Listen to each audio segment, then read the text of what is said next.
I begin with words by Rebecca Ann Parker.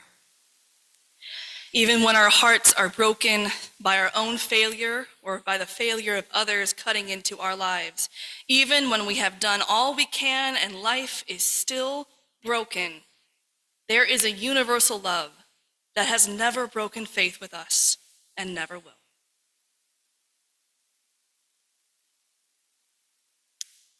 All the way back in late January, I know it feels like years ago, but it was like 2 months ago. That's insane. The Right Reverend Mary Ann Edgar Budde, the Episcopal Bishop of the Diocese of Washington, D.C., called for national unity at her inaugural prayer service. She called for principles of respectful disagreement, understanding of each person's inherent dignity, working for the common good, and the need for humility. She then directly addressed our incoming president, asking for mercy. Mercy for our undocumented neighbors who pick our clocks and clean our offices and pay taxes and are good neighbors. Mercy for those who are queer and trans in every family of every political perspective across our nation. Mercy for those who are afraid. Mercy. She pleaded for kindness and mercy. In reaction, Representative Josh Breckman of Oklahoma introduced a resolution to rebuke the sermon. And in a tweet heard around the world, Ben Garrett, a deacon at the Refuge Church in Ogden, Utah, said not to be fooled by Reverend Budde, for she was committing the sin of empathy. What?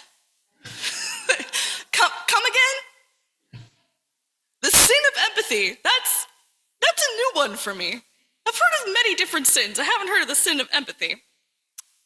Though this language may be shocking and new for us, there is actually a recent-ish history of the philosophy and Christian evangelical theology of the sin of empathy. So for a moment, though I don't always like to do this, I'm going to dig a little into this Christian nationalist theology to uncover the very stark and dark contrast that it provides versus the grounding of more liberal religious traditions, especially our roots in universalism, which can help us understand the division happening in our country right now. I'm very grateful to my many colleagues who helped me on this topic when I was sick this week.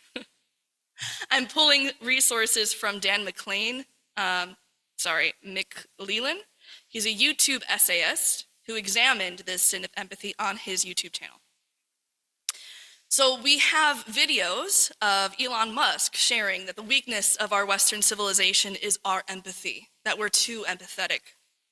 We have various ministers proclaiming that empathy should be stricken from the Christian vocabulary because it leads people directly to hell.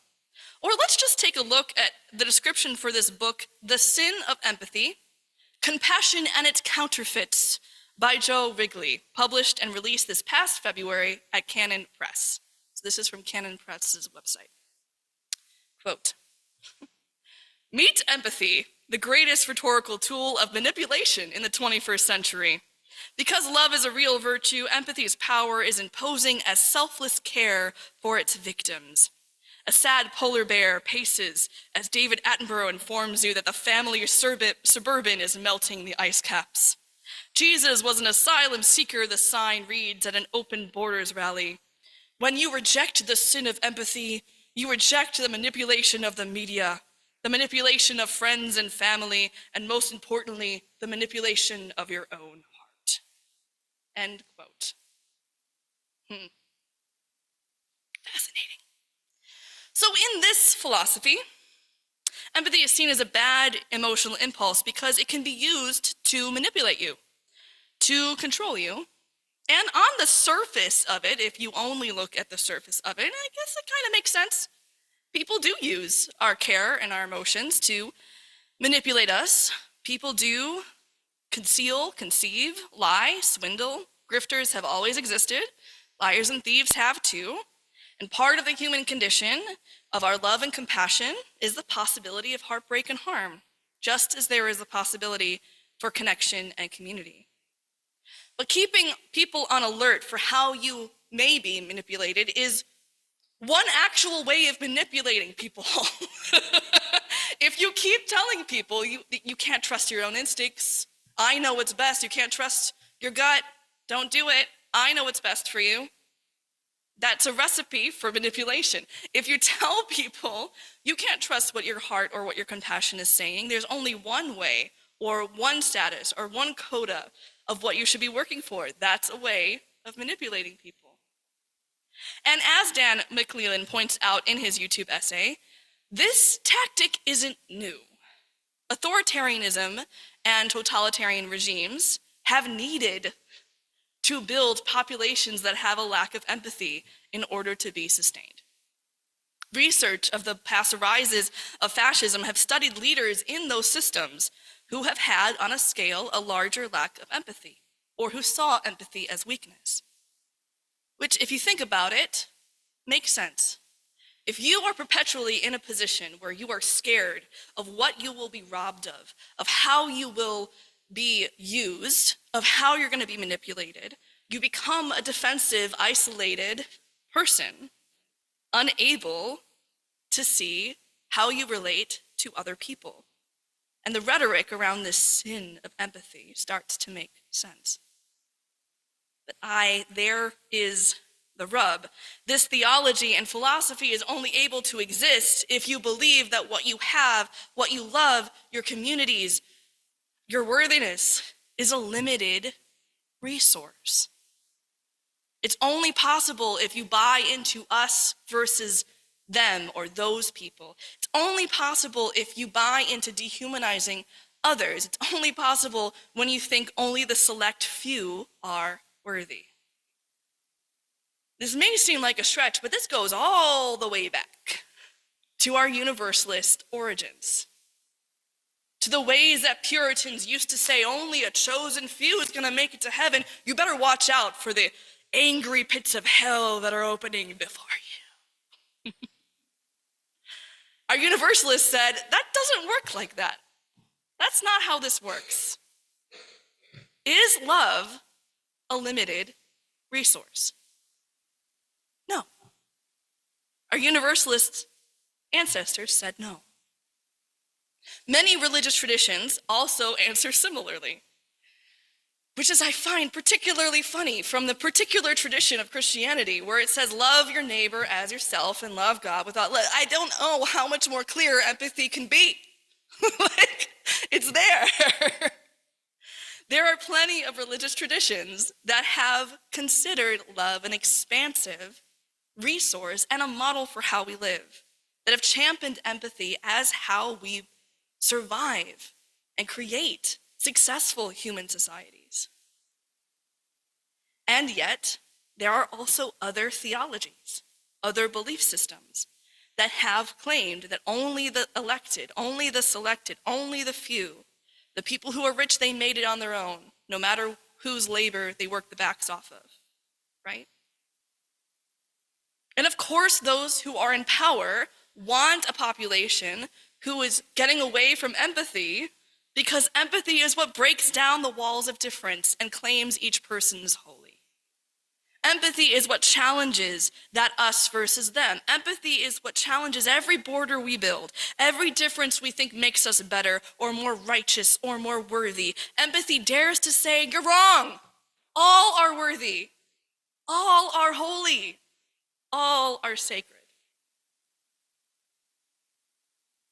This is why it's so vital that we talk about theology, whether or not you believe in God. Because the theologies of old are still here. They are literally shaping our politics and societies today. Humanism emerged from Unitarian theology for a reason, because we believed in the human capacity for good and the value of reason and conscience. Social justice movements built off of liberal Christianity and universalism for a reason, because it championed empathy as the way that we should act. Manifest destiny and oppression emerged from strands of Puritan Christianity for a reason.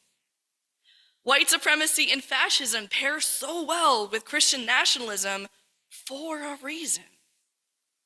When we understand what the underpinnings of these worldviews are trying to teach us about our worth, about what it means to be successful, what it means to be human, we better understand what we're up against, right? Empires and powers across time have always used religion as a vehicle to enforce their power, just as revolutions and resistant movements have used religions as well. What is the foundation of either of them? Because our foundation is love. This is why we so need Unitarian Universalism now more than ever, or other faiths that live into this ethos of love and empathy, that put love at the center.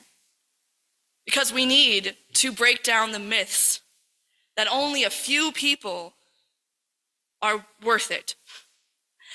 Or that we're seeing with us right now, that a few people will, oh, don't worry, it doesn't matter if other people's lives are destroyed, I'll be fine. That doesn't work that way.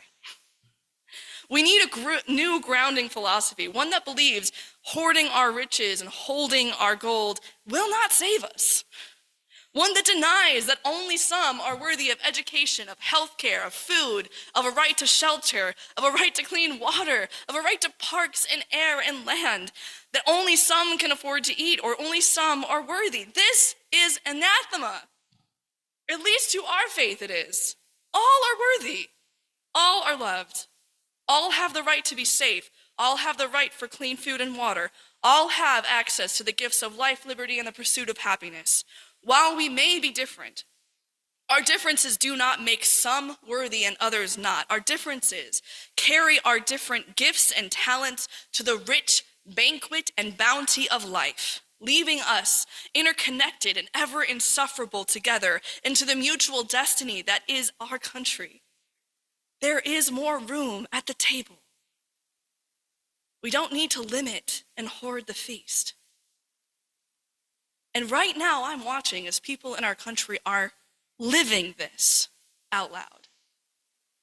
There are 16,000 calls a minute to Congress right now. There are town halls, whether or not people show up, happening everywhere where people are like, this is ridiculous. Why would you cut Medicaid and Medicare? Why would you cut SNAP benefits? Why would you cut access to our Department of Education? Why are you getting rid of the things that keep our society and communities alive? We are seeing people living into empathy because those in power know their greatest threat is our human capacity for compassion, is our ability to see our neighbors and their lives, to declare that our neighbors and our children matter.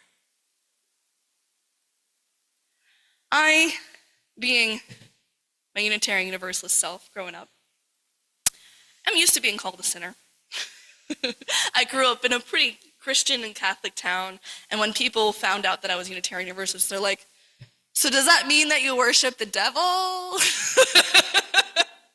mean, put on top of that I was a relentlessly inquisitive kid and that I'm a queer woman. I mean, come on. So I'm ready to sin, everybody. I'm ready. Because I think that they do not know the ground of being, the spirit of life, the divine that I know.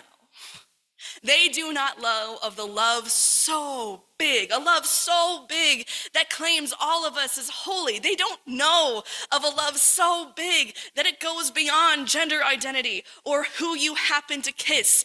They don't know of a love so big that I can eat with people who do not believe in the same things and see their humanity. They don't know of a love so big that I will make mistakes and still try to own up in humility and accountability and make more mistakes again. They don't know of a love so big that I will open and break my heart over and over and over again if it means that I reclaim what makes me human.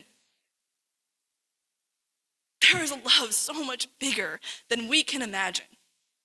And that love calls each and every one of us to imagine a world not where we hoard or fear or cower, but where we are willing and brave enough to have ourselves manipulated and lied to till the end of time, for as long as we can feed other people. and share a room at the table. I know of this love. I am grateful to be in a faith that centers this love. And despite all the contrary evidence of our world, I still foolishly and full-heartedly believe in it. For love is how we all get free. I'm going to read again the Universalist Rebecca Ann Parker's words, who remind us of our theological legacy that shapes our faith. Even when our hearts are broken by our own failure or the failure of others cutting into our lives, even when we have done all we can and life is still broken, there is a universal love that has never broken faith with us and never will. May it be so, and amen.